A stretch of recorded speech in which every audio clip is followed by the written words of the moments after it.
j'arrête définitivement YouTube parce que YouTube n'est pas fait pour moi. J'ai trop réfléchi, les amis. Là, j'abandonne. Je ne suis pas le genre à abandonner. Mais là, j'abandonne. Cette vidéo-là, Sony vous dit que j'abandonne parce que YouTube n'est pas fait pour moi. Cela fait un moment que je me suis éloigné de cette caméra. Cela fait un bon moment que je me suis éloigné de cette chaîne qu'on appelle YouTube. Et même, je me suis demandé comment faire pour revenir. Est-ce que je devais faire comme si de rien n'était? Juste supprimer ma page et partir? Ou est-ce que je devais vraiment vous expliquer mon absence? J'ai tenté de faire une vidéo dans laquelle je vous expliquais mon absence. Ça ne vous a même pas intéressé. Parce que je me demande, même si je fais la vidéo là, est-ce que quelqu'un serait encore là pour m'écouter? Et puis je me dis même, mais pourquoi chercher la bonne façon même de revenir?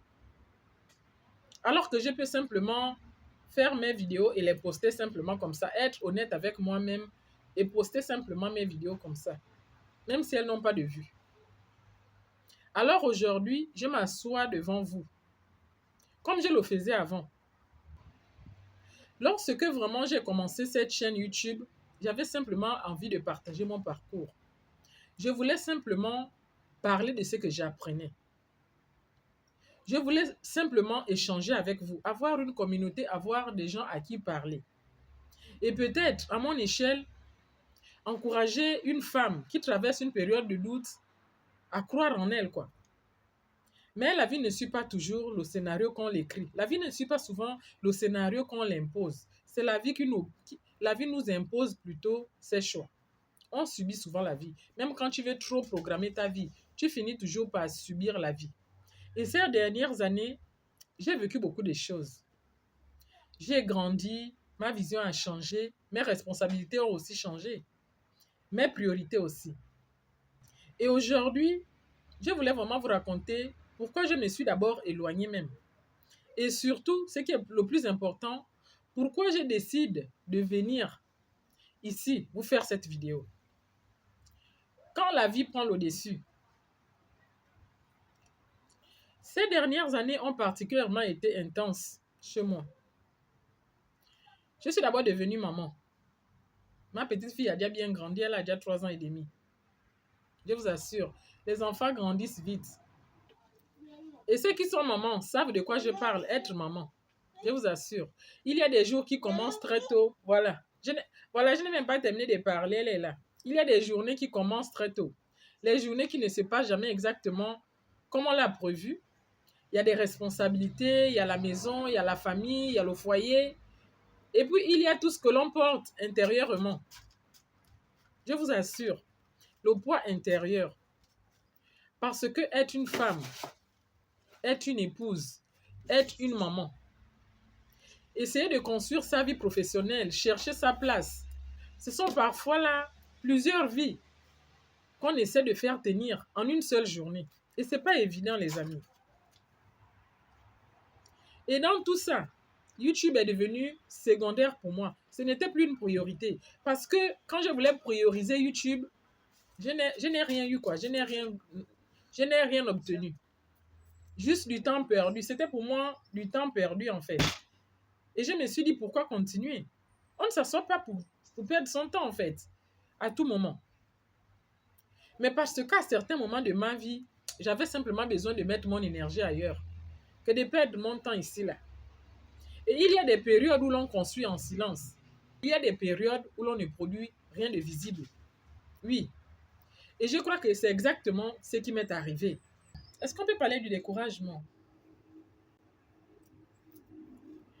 Il y a eu aussi une autre raison que j'aimerais partager avec vous. C'est le découragement. Une raison dont les créateurs de contenu parlent moins facilement, quoi. C'est parce que c'est pas facile de dire que je suis découragé de produire des contenus. On ne peut pas dire que les statistiques ne nous intéressent pas. C'est pas vrai. Soyons honnêtes. Quand on passe du temps à réfléchir à un sujet, à écrire un sujet, à écrire un script ou à réfléchir sur un sujet, tu dois filmer, tu dois parler, tu dois monter, tu dois partager quelque chose qui vient de toi, quoi, qui vient de ton cœur. Et qu'en retour, la vidéo est à peine regardée. Ça décourage, les amis. Ça décourage. Ça peut faire mal au cœur, les amis, je vous assure. Si je ne sais pas si c'est seulement moi qui ressens cela, mais ça peut faire mal. C'est vrai. On commence à comparer. On regarde les autres. Qu'est-ce que j'ai fait qui n'a pas marché? Pourquoi les autres ont fait et ça a marché? Des fois, tu prends même un sujet, un thème que les autres ont déjà traité. Tu fais la vidéo sur ça. Chez toi, c'est 2 vues. Et pourtant, chez l'autre, c'était 100 000 vues. Et tu t'interroges, est-ce que ce que j'ai à dire, c'est vraiment intéressant pour quelqu'un? Est-ce que ce que je vais parler ici, ça va même intéresser quelqu'un? Est-ce que ce que je vais parler ici, c'est juste pour perdre mon temps? Est-ce que ce que je parle ici intéresse les gens ou bien je perds mon temps? Tu te demandes, est-ce que ce que je parle ici intéresse vraiment quelqu'un ou bien je perds mon temps? Parce qu'à force de regarder les chiffres, on finit par confondre visibilité et valeur de soi. On se dit, si personne ne regarde mes vidéos, c'est peut-être parce que je n'ai rien à leur apporter. C'est parce que peut-être je ne suis pas importante. Oui, mais aujourd'hui, je comprends quelque chose.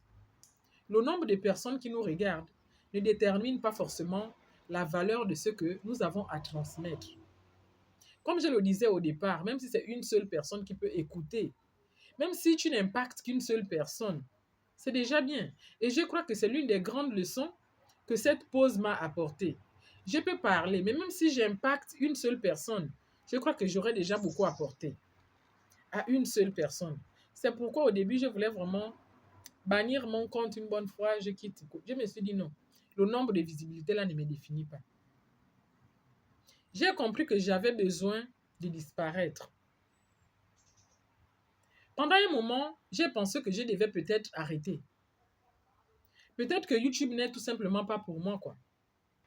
Ou même peut-être que je n'avais pas le bon rythme. Parce que quand tu prends la pause, quand tu prends du recul, tu te poses beaucoup de questions. Est-ce que j'ai le bon rythme? Est-ce que les sujets que j'aborde sont les bons?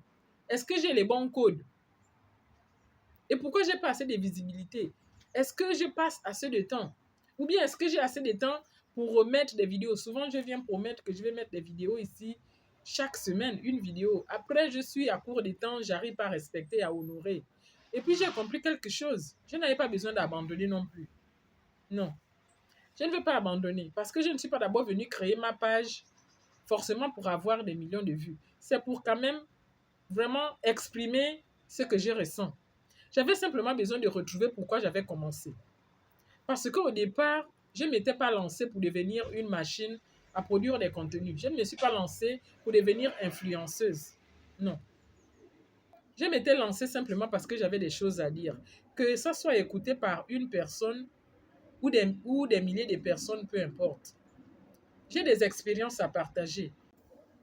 J'avais donc des expériences à partager, des réflexions à partager, des convictions à partager. Et j'avais surtout cette envie d'encourager les femmes. Et puis sont arrivées les vacances. J'ai eu un déclic, c'est lorsque je suis allée en vacances d'été cette année.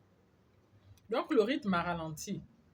Tu prends un peu de distance avec les réseaux sociaux, tu respires. C'est un moment qui permet aussi de regarder moins des statistiques, de regarder moins des vidéos sur YouTube, tu te connectes à la nature, tu es au bord de la mer et tout ça là. Tu changes d'environnement. Et lorsqu'on cesse de courir après les chiffres, on recommence à entendre sa propre voix. C'est exactement ce qui m'est arrivé. Et j'ai aussi réalisé que j'avais laissé vraiment les résultats décider de la valeur de mon travail.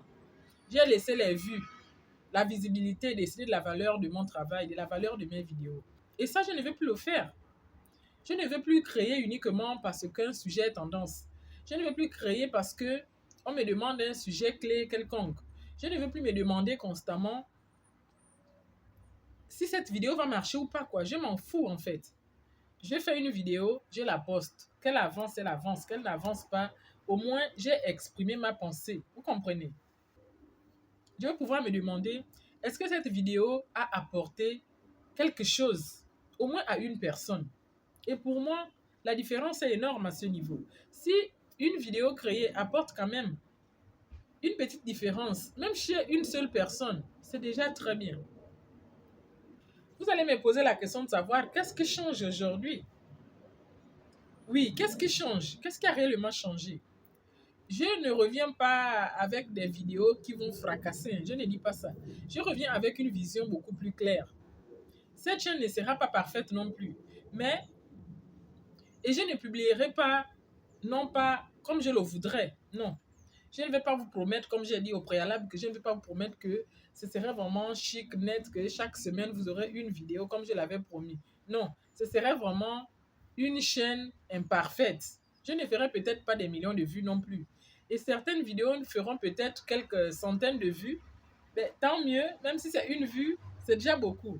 Mais ce ne serait plus ce qui va vraiment décider si j'ai réussi ou si j'ai échoué sur YouTube. Vous comprenez? Parce que si une vidéo aide une femme à reprendre confiance en elle, et si la même vidéo peut permettre à une autre personne de comprendre qu'elle peut recommencer à zéro, si elle peut encourager quelqu'un à ne plus se diminuer, à ne plus se sentir mal, si elle permet, si une vidéo peut permettre à une femme de retrouver sa foi, par exemple, si une vidéo peut permettre à une autre femme de retrouver sa dignité, de retrouver son élégance, de retrouver sa force intérieure, alors cette vidéo aura au moins servi à quelque chose. Vous comprenez un peu, non? Et c'est exactement ce que je vais construire ici avec vous. Je repars vraiment d'un nouveau pied, vraiment. Je repars puiser dans les racines de l'essence même de cette chaîne. Vraiment, je veux que vous retrouviez ici un espace où l'on parle de la vraie vie, de la vie concrète, de la confiance en soi, de l'identité de soi, de la féminité. Je suis passionnée par ce thème, quoi. De la féminité, de la résilience, de la force intérieure, de la foi pour une femme. Parce qu'une femme ne peut pas grandir sans la foi. On veut parler ici de la reconstruction de soi, mais aussi de beauté. Comme je ne cesse de dire que la beauté se rend dans le cadre du bien-être. Et surtout de la beauté intérieure. La beauté, le bien-être, c'est la santé. Ce sont ces choses vraiment que nous vivons en silence. Parce qu'une femme peut être forte en apparence et pourtant elle passe vraiment des années à se diminuer intérieurement. Et je pense qu'il est vraiment temps à réapprendre à prendre notre place. Et pas celle que le monde nous impose, non. Pas celle que le monde nous impose, non. Mais celle que nous sommes appelés vraiment à occuper dans ce monde. Chacune de nous a sa place dans ce monde. Chacune de nous a le droit d'exister dans ce monde. J'ai rencontré hier une dame dans une boucherie. Elle lève la béquille. Elle dit au monsieur, monsieur, je suis prioritaire, il y a les nous là. J'ai dit, pourquoi tu dis il y a les nous là? Moi aussi j'ai ma béquille là, non? Que le gérant s'est éclaté de rire. J'ai dit, pourquoi il y a les nous là? Nous là c'est quoi? Hein? Alors oui, je reviens vraiment, je reviens. Mais je ne reviens pas comme avant, croyez-moi. Je reviens avec plus de recul. Je reviens avec plus de maturité. Je reviens avec mon authenticité pour ceux qui me connaissent. Je reviens vraiment avec plus de choses à vous raconter.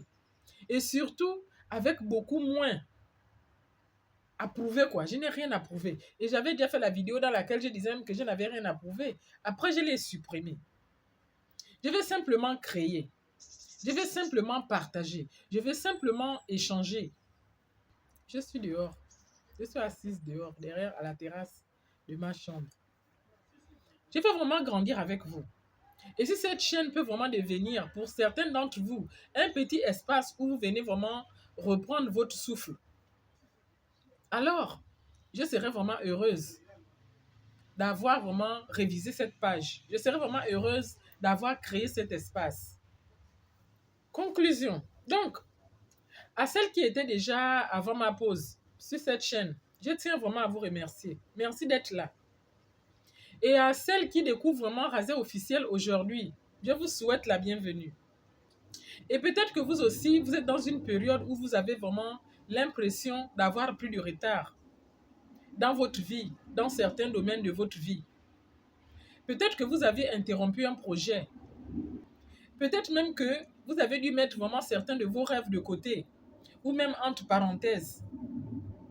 Ou peut-être même que vous vous demandez si vous avez encore le droit de recommencer, si vous avez le droit d'exister. Alors laissez-moi vous dire une chose. Vous avez le droit d'exister.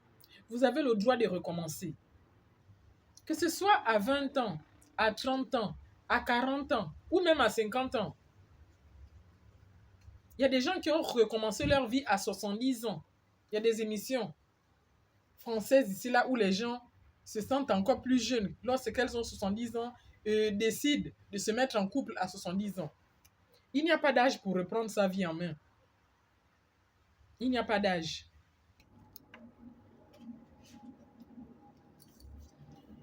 Et parfois même, ce que nous appelons un retard n'est qu'une période de préparation. Alors me voilà, de retour devant vous encore. Me voici encore devant vous. Et cette fois, je ne cours plus après les vues. Que vous venez voir mes vidéos, que vous ne venez pas voir mes vidéos, que vous regardez mes vidéos, que vous ne les regardez pas. Franchement, je veux simplement construire quelque chose qui a du sens. Je vous assure. Parce que finalement, la réussite n'a de véritable valeur que lorsqu'elle permet d'aider les autres, lorsqu'elle sert à relever les autres. Donc vraiment, de plus, je vous souhaite encore la bienvenue sur Razia Officiel. On recommence. Mais cette fois, on recommence autrement. On recommence, mais cette fois-ci, on va recommencer autrement. On recommence sur de nouvelles perspectives. On recommence avec beaucoup de recul. On recommence avec plus de sagesse. On recommence avec plus d'authenticité. Je ne vais pas toujours porter les perruques quand je vais venir m'asseoir ici, là. Vous allez me voir comme je suis, au naturel, authentique, sans filtre. Je m'arrête ici. Merci pour ceux qui sont restés jusqu'à la fin de cette vidéo. Abonne-toi, like. Parce que tu as vraiment cru que je devais abandonner. Moi, là, je n'abandonne jamais. Au contraire, plus ça me torture, plus ça me permet de réfléchir davantage, de prendre du recul et de revenir encore en force. Voilà quoi. Ah, je suis bien dehors à la terrasse là. Donc, je n'abandonne pas pour si peu. Tout ce qui me décourage me rend encore plus forte. Voilà. Voilà. Tout ce qui me décourage finit encore par me rendre plus forte. Prenez soin de vous les amis. À très bientôt pour une prochaine vidéo. Ça va être intéressant. Bye bye.